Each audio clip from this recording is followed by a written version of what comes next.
Bonjour, donc ici Julien de GRS Massothérapie.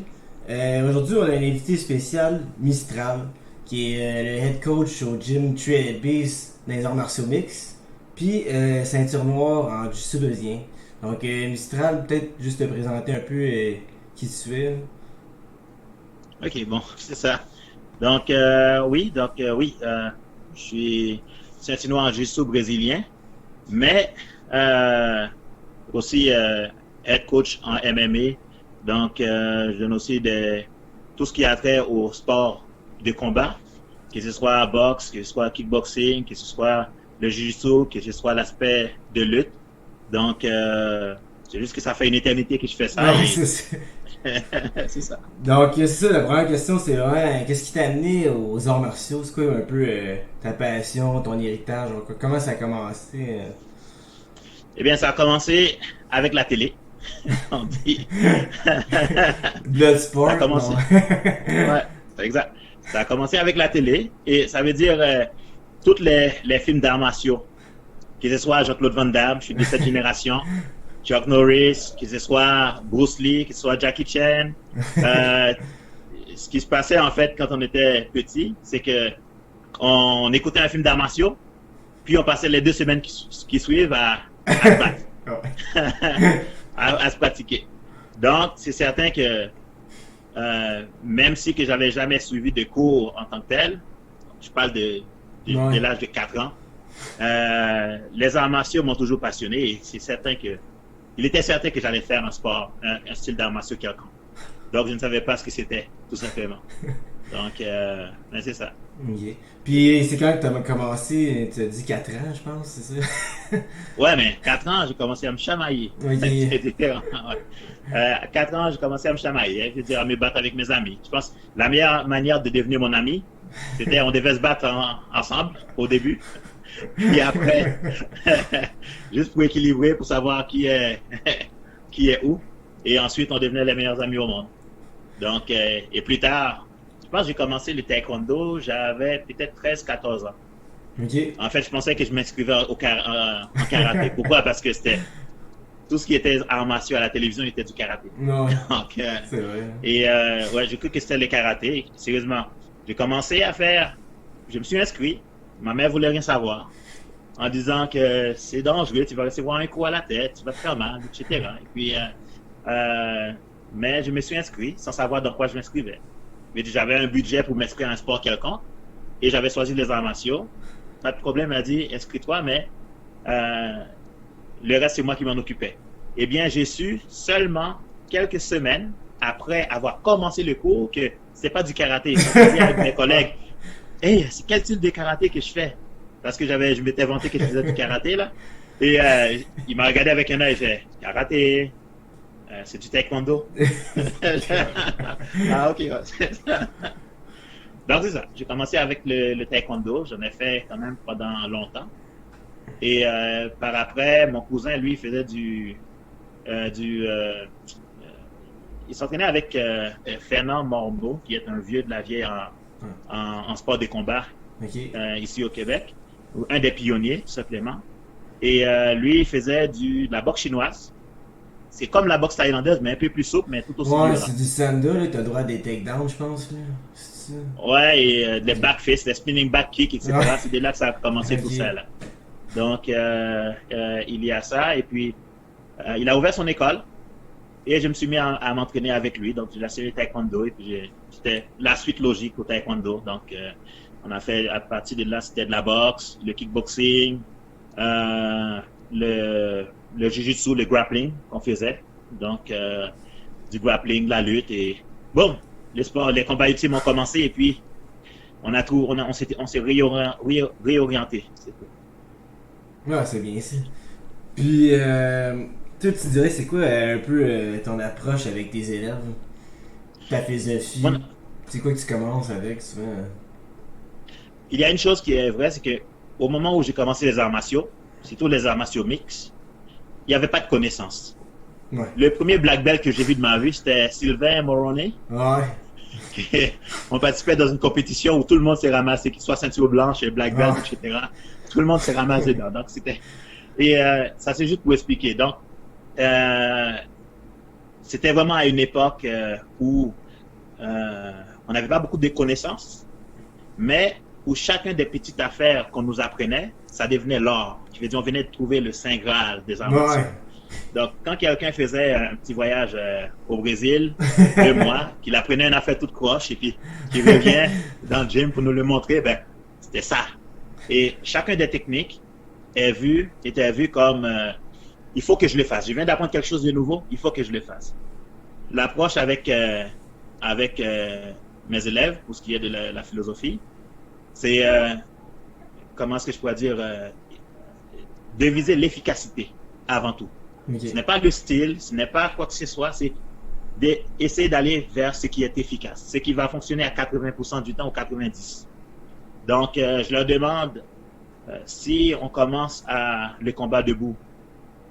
Alors, si on commence le combat debout, eh bien, le but, c'est de se toucher sans se faire toucher.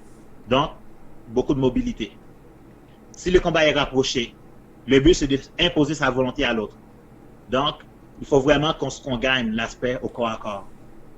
Et si ça va au sol, eh bien, que la personne soit en haut ou qu'elle soit en dessous, il faut toujours être le premier. Qui veut dire, premier, il faut avoir des mouvements qui sont tellement efficaces, de haut niveau d'efficacité, ça fait en sorte qu'on laisse tous les trucs un peu fancy de côté, on fait ce qui marche, tout simplement. Donc, c'est ça la philosophie, toujours chercher ce qui va fonctionner vraiment en combat plutôt que d'être partout dans le style, ou etc. Ouais, qu'est-ce qui arrive au point A, au point B le plus rapidement, là. Absolument. Donc, ouais. Puis, avec ton expérience, là, ça fait longtemps que tu fais les arts martiaux, c'est quoi que tu ferais de différent si tu recommencerais à zéro? Tu sais, comme si tu commencerais-tu à faire une bonne base en boxe ou en lutte? C'est quoi que tu ferais de changement? Ce que je ferais, probablement, je ferais le jiu-jitsu en premier. Je ferais le jiu-jitsu ou je ferais le taekwondo. Le taekwondo, je ne le changerais pas. Pourquoi? Parce que la dextérité de kick, là, ça prend pas un... Ouais. Oui, et c'est la mobilité dedans. Et ce que j'ai remarqué, c'est qu'avec les gens qui mettent trop l'accent sur un style, c'est que bien souvent, ils arrivent à un niveau avancé, mais ils savent pas kicker. Je veux dire, ils peuvent lancer un kick fort, mais ça finit là, il n'y a pas de suite dedans, tout simplement. Et c'est dur de le faire passer au prochain niveau parce que leur base est mauvaise, tout simplement.